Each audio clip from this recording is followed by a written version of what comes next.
నమస్కారం. పవిత్ర వృక్షాలు కార్యక్రమానికి స్వాగతం.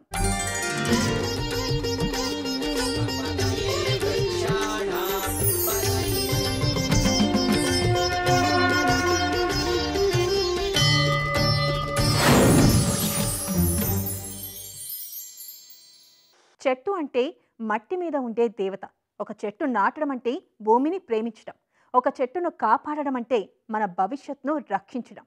ఆకుపచ్చ హరితవనం అది చేస్తుంది మన భూమిని బృందావనం. చెట్లు మనం పీల్చే గాలిని వడబోసి మరింత పరిశుభ్రంగా మారుస్తాయని తెలుసా? ఒక పెద్ద చెట్టు 10 ఎయిర్ కండిషనర్ యూనిట్లకు సమానం. భూమి మీద ఉష్ణోగ్రతను చెట్లు 30% ఎక్కువ తగ్గించగలవు.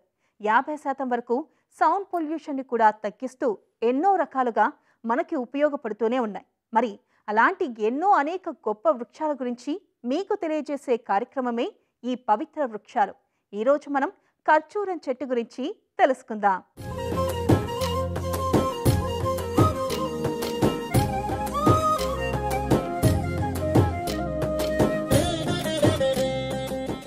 ఖర్జూర చెట్టును మనలో చాలా తక్కువ మంది చూసి ఉంటారు. ఖర్జూర కాయలు, పండ్లు మాత్రం మనందరికీ తెలిసినవే. ఏదో ఒక రూపంలో ఖర్జూరం మనం తింటూనే ఉంటాం. ఖర్జూరం చెట్లు మన దగ్గర కన్నా అరబ్ కంట్రీస్లో ఎక్కువగా కనిపిస్తాయి. తాటి చెట్లలాగే ఖర్జూరం చెట్లు 10 నుంచి 20 మీటర్ల ఎత్తు పెరుగుతాయి. మనిషికి పరిచయమైన తొలి ఆహార వృక్షం ఖర్జూరం. రంజాన్ రోజాను ఖర్జూరాతో ముగించడం ఒక ఆచారం. మనకి ఖర్జూరం కేవలం ఒక పండులాగా మాత్రమే తెలుసు. మరి ఖర్జూర చెట్టు గురించి ఆధ్యాత్మికంగా ఎంత గొప్పదో ప్రముఖ ఆధ్యాత్మికవేత్త శ్రీ కాకునూరి సూర్యనారాయణ మూర్తి గారు ఎంతో స్పష్టంగా వివరించారు. చూసేద్దాం. శుభమస్తు. శ్రీరామ జయం. ఖర్జూరం. ఈ ఖర్జూరం మనకు ఎండు ఖర్జూరము, అలాగే లేతగా ఉండే పచ్చి ఖర్జూరం 2 విధాలుగా కూడా లభిస్తుంది. ఎండు ఖర్జూరం సంప్రదాయంలో తాంబూలంలో తమలపాకులలో వక్కలు, ఖర్జూరాలు ఉంచి పెద్దవారి చేతి అందిస్తే అది గౌరవ పురస్సరమైన తాంబూలం అని వారు గుర్తించేటటువంటి వారు. ఉపవాస వ్రతాన్ని విడిచిపెట్టే సమయంలో కూడా మహాశివరాత్రి లేక ఇతరములైన వ్రతాలు పాటించే సమయంలో ఈ ఖర్జూరాన్ని అరచేతిలో పెట్టుకొని ఆ పైన తీర్థం పోసి ఆ ఖర్జూరం తినడంతో ఉపవాస వ్రతాన్ని విడిచిపెట్టడం నేటి కాలంలో కూడా మనం గమనిస్తున్నటువంటి కొత్త ఆచారంగా గ్రహించినప్పుడు ఈ ఖర్జూరం దేశీయమా లేక విదేశీయమా? ఔషధ విలువలు కలిగిన కారణం చేత, సంప్రదాయపరమైనటువంటి చరిత్ర కలిగిన కారణం చేత రామాయణ, భారత, భాగవతాలలో కూడా ఈ వృక్షం యొక్క ప్రసక్తి ఉన్న కారణం చేత అత్యంత ప్రాచీనమైనటువంటి ఈ వృక్షము దేశీయమే అని మనం చెప్పవలసి ఉంటుంది. 8 విధాలుగా ఉండేటటువంటి తృణ సంబంధ వృక్షాలలో ఇది ఒకటి అని మనకు అమరకోశం వివరిస్తుంది. ద్వితీయ కాండలో వనౌషధి వర్గంలో ఇది ఖర్జూర కేతకీతాళి ఖర్జూరీచ విద్రుమా అనేటటువంటి ఆ అమరకోశ శ్లోకాన్ని మనం జ్ఞాపకం తెచ్చుకుంటే తాళవృక్ష జాతులకు సంబంధించిన వివిధములైన 8 విధాలుగా ఉండేటటువంటి మొక్కలలో ఖర్జూరం మొక్క ఒకటి అంటూ మనం తెలుసుకోవచ్చు. ఖర్జయతి రక్తపిత్తమితి ఖర్జూర ఖర్జవ్యధనే రోగాన్ని పోగొట్టేది అంటూ మనకు అమరకోశం వివరిస్తుంది. మానసిక రోగాన్ని పోగొట్టేది కనుకనే సనాతన సంప్రదాయంలో దేవతారాధన చేసే సమయంలో పరమాత్ముడికి అవసర నైవేద్యం అనగానే అంత బెల్లం ముక్క పెట్టవచ్చును, లేదా ఖర్జూరం పండు నివేదనగా సమర్పించవచ్చును అంటూ శాస్త్రం అంగీకరించిన మార్గం. శ్రీరామాయణంలో అరణ్యకాండలో సీత లక్ష్మణ సమేతుడైన రామచంద్రమూర్తి అలా ప్రయాణం చేస్తూ ఉండగా పంచవటి నిర్మాణం చేసుకోవాల్సిన సందర్భం ఏర్పడింది. పంచవటిలో సీతారామ లక్ష్మణులు నివాసం చేసేటటువంటి ఆ పరిసరాలలో విశేషంగా ఖర్జూరపు చెట్లు కూడా ఉన్నవి అంటూ వాల్మీకి మహర్షి వారు ప్రత్యేకంగా అరణ్యకాండ 15వ సర్గలో 15, 16 శ్లోకాలలో సవివరంగా ఈ చెట్ల ప్రస్తావన చేసి ఉన్నాడు కనుక అత్యంత ప్రాచీనమైన ఈ ఖర్జూరపు చెట్లు దేశీయమైనవి, భారతీయమైనవి, పోషక విలువలు కలవి, అమృతమయమైనటువంటివి అని కూడా మనం గుర్తించక తప్పదు.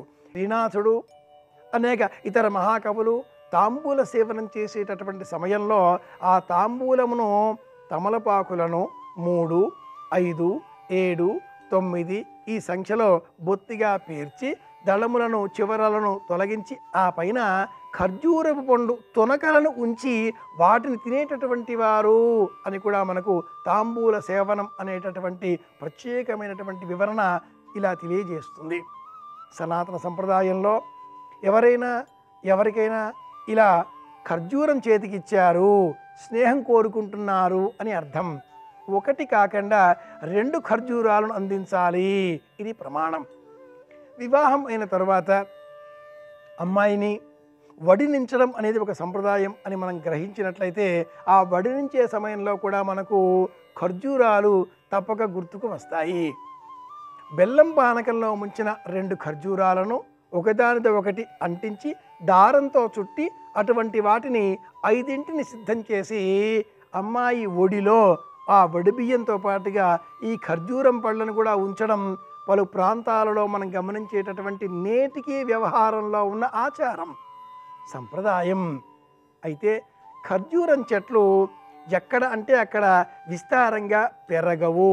అత్యుష్ణ ప్రాంతాలలో, ఉష్ణమండల ప్రాంతాలలోనే పెరిగే అవకాశం, అలాగే అతిశీతల ప్రాంతంలో కూడా అరుదుగా కొన్ని జాతులకు సంబంధించిన ఖర్జూరాలు పెరిగే అవకాశం ఉన్న కారణం చేత అనేక ప్రాంతాలలో ఖర్జూరములు, ఎండు ఖర్జూరములను సేకరించి వాటిని ఇంటిలో నిల్వ పెట్టుకొని వాటిని వినియోగించడం మనం నేటికి గమనించేటటువంటి అంశం.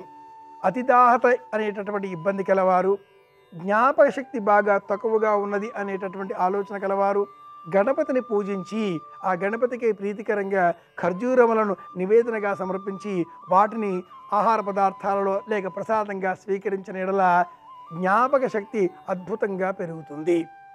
బెల్లం పానకంలో ఖర్జూరమును ఉంచి అమ్మవారి సన్నిధానంలో ఉంచి నివేదనగా సమర్పించి అనంతరం ఈ బెల్లం పానకంలో ముంచి ఆరబెట్టిన ఈ ఖర్జూరపు తొనకలను మహిళలకు బహుమానాలుగా అందిస్తే సొంత ఇంటికల సాకారం అవుతుంది. అలాగే త్రిమధురం అనేటటువంటి పేరిట సౌందర్య లహరి పారాయణ చేసే సమయంలో సమర్పించవలసిన నైవేద్యాలలో అరటిపండు, తేనె, ఖర్జూరం ముక్కలు, ఇది ఒక ప్రత్యేకమైన సాధనా మార్గం అని కూడా ప్రాచీనులు తెలియజేస్తారు. అమ్మవారిని పంచకోణములు, చతుష్కోణములు అనే క్రమంలో రెండింటినీ కలిపి నవకోణాకృతిగా 96 కోణములలో ఉండేటటువంటి మహాస్వరూపిణిగా, శక్తి రూపిణిగా ఉపాసన చేసే సాధకులంతా కూడా అమ్మ అనుగ్రహం సులభంగా కావాలి, ఆషాఢ మాసంలో అమ్మ అనుగ్రహం సులభంగా కావాలి, ఆశ్వీజ మాసంలో అమ్మ అనుగ్రహం సులభంగా కావాలి అంటే అమ్మవారికై ప్రీతికరంగా ఇలా త్రిమధురము ఖర్జూరముతో మేళవించిన నివేదన సమర్పించాలి. అలాగే ఖర్జూరములతో మాలిక సిద్ధం చేసి అమ్మవారికి ప్రీతికరంగా శాకంభరి అలంకారం చేసే సమయంలో గళసీమలో అలంకరించినట్లయితే అమ్మ అనుగ్రహంతో అష్టైశ్వర్యాలు మనకు సంప్రాప్తమవుతాయి అని కూడా ప్రాచీనులు విశేషంగా సాధన క్రమంలో తెలియజేసేటటువంటి వారు. మార్కండేయ పురాణాంతర్గతమైన చండీ హోమం నిర్వహించేటటువంటి సమయంలో సప్తశతి అద్భుతంగా అందరూ కూడా చెప్పేటటువంటి మహామంత్రయాగ సంబంధితమైనటువంటి శ్లోక సంచయం.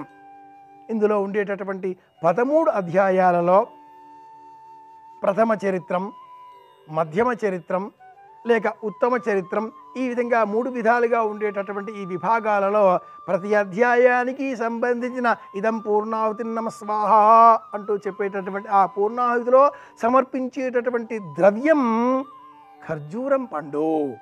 అమ్మకు చాలా ప్రీతిదాయకమైనటువంటి ఈ ఖర్జూరం పండు సమర్పించినట్లయితే, ఖర్జూర ఆహుతిం ఇదన్న మమ అంటూ సమర్పించినట్లయితే, నమస్వాహ అంటూ సమర్పించినట్లయితే అమ్మ అనుగ్రహంతో స్వంత ఇంటికల సాకారం అవుతుంది.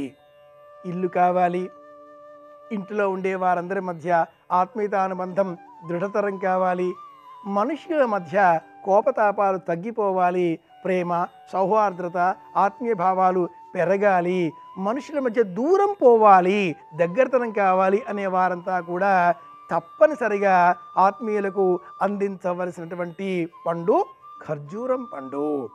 ఈ ఖర్జూరం మొక్కను ఇంటిలో కూడా పెంచుకొనవచ్చు. ప్రత్యేక పరిస్థితులు మనం కల్పించినట్లయితే ఆహ్లాదకరంగా, ఆకర్షణీయంగా, ఇంటికి శోభాయమానంగా ఉండేటటువంటి ఈ ఖర్జూరం పండుకు ఒక వశీకరణ శక్తి ఉంటుంది. భూమి ఆకర్షణ శక్తితో పాటుగా వశీకరణ శక్తి విశేషంగా ఉన్న కారణం చేతనే దేవీ సంబంధితమైన సమస్త యజ్ఞాలలో, సమస్త క్రియాకలాపాలలో ఖర్జూరాన్ని తప్పనిసరిగా వినియోగిస్తారు. ఇంతటి విలువలు కల అమృతమయమైనటువంటి అద్భుతమైనటువంటి ఖర్జూరం గురించి తెలుసుకున్నాం కనుక ఖర్జూరం దేశీయమైన వృక్షం, రామాయణ విలువలతో కూడుకున్న వృక్షం, మనదైన వృక్షం, మనదే అయిన వృక్షం. వృక్షాన్ని కాపాడుకుందాం. వృక్ష సంపదలను పెంచి పోషించినట్లయితే ఆరోగ్యాన్ని కూడా కాపాడుకున్న వాళ్ళం అవుతాం. అలాగే మరిన్ని వృక్షాల గురించి, పవిత్ర వృక్షాల గురించి తెలుసుకోవడం కోసం మళ్ళీ కలుసుకుందాం. శుభమస్తు. శ్రీరామ జయం. ఖర్జూర చెట్టు యొక్క ఆధ్యాత్మిక విశిష్టత, గొప్పతనం గురించి ఎంతో చక్కగా వివరించారు కదా.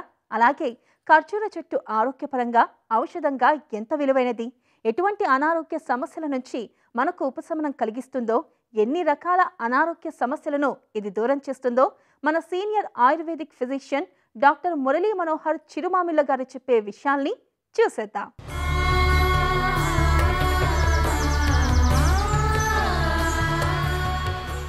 ఔషధ వృక్షాలు విభాగంలో మనం తెలుసుకోబోతున్న అద్భుతమైన ఔషధి ఖర్జూరం.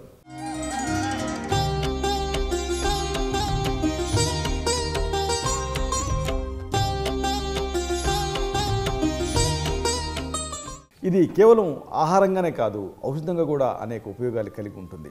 ప్రకృతి ప్రసాదించిన అద్భుతం అని చెప్పొచ్చు. మన చుట్టూ ఉండేటటువంటి ప్రకృతి మనకు అనేక అద్భుతమైనటువంటి వరాల్ని మనకు ప్రసాదించింది.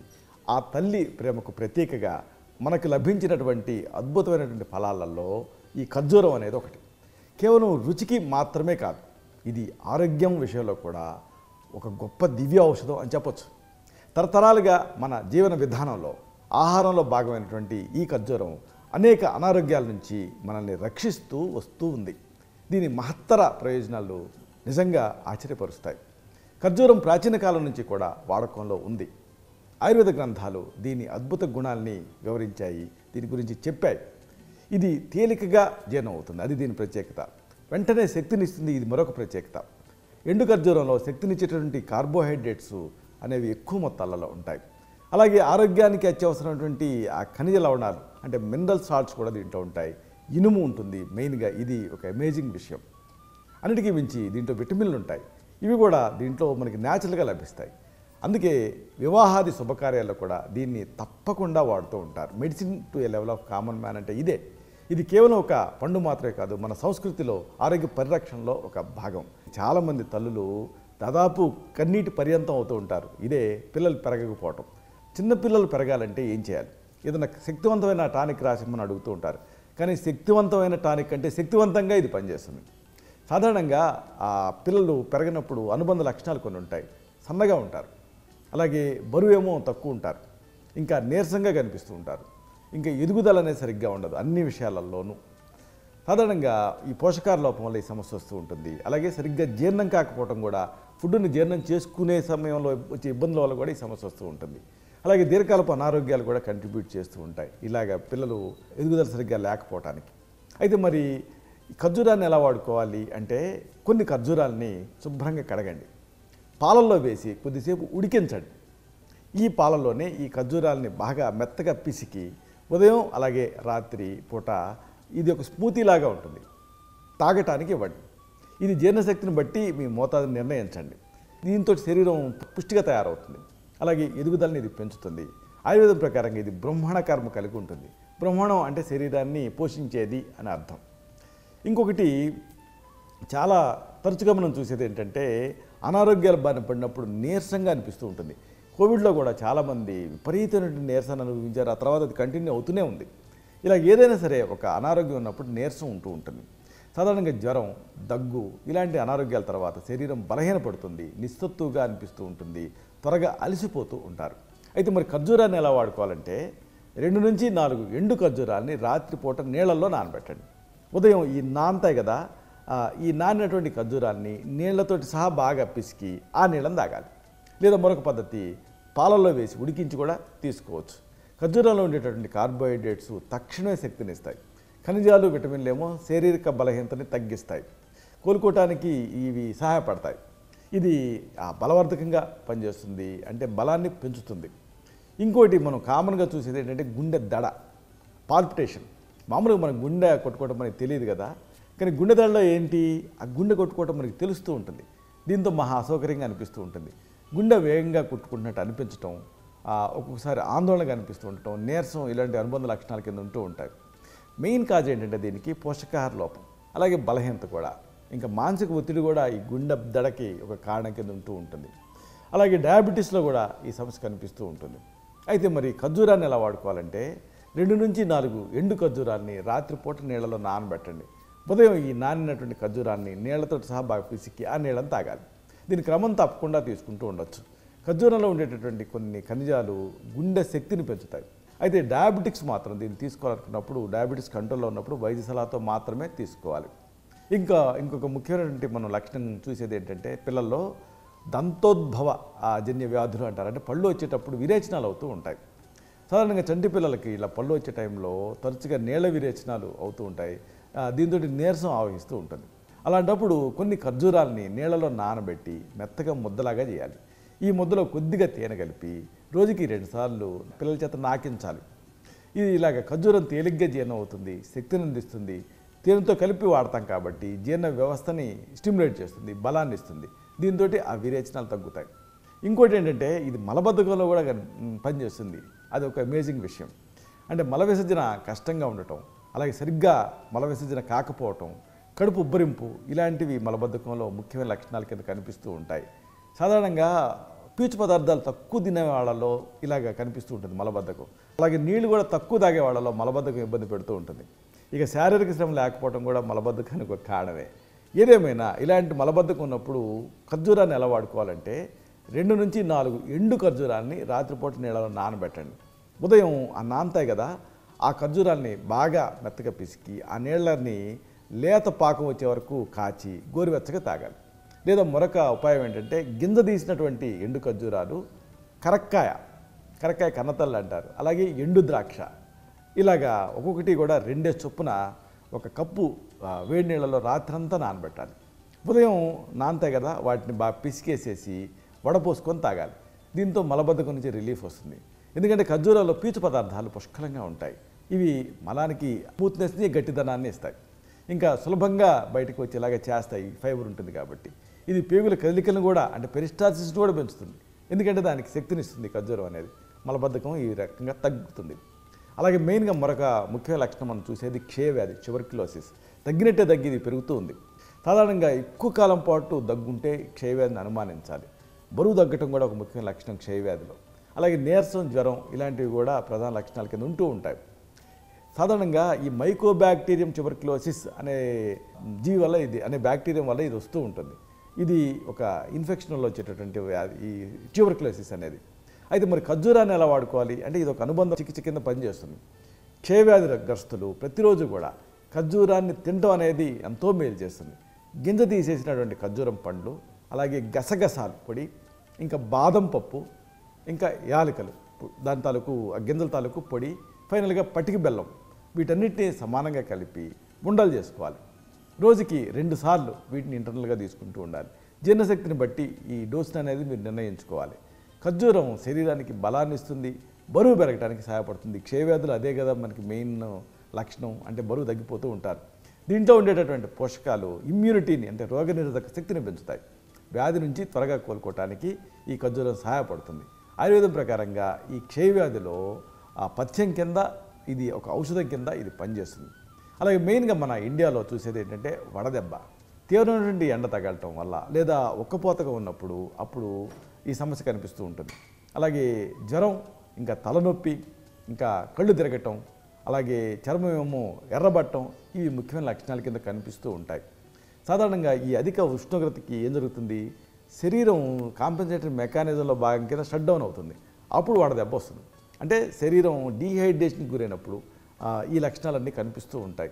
ఇలాంటప్పుడు ఖర్జూరాన్ని వాడుకోవచ్చు. ఎలా అంటే కొన్ని ఖర్జూరాలని నీళ్ళల్లో నానబెట్టి ఆ నీళ్ళని తాగాలి. దీంతో వడదెబ్బ నుంచి రిలీఫ్ వస్తుంది.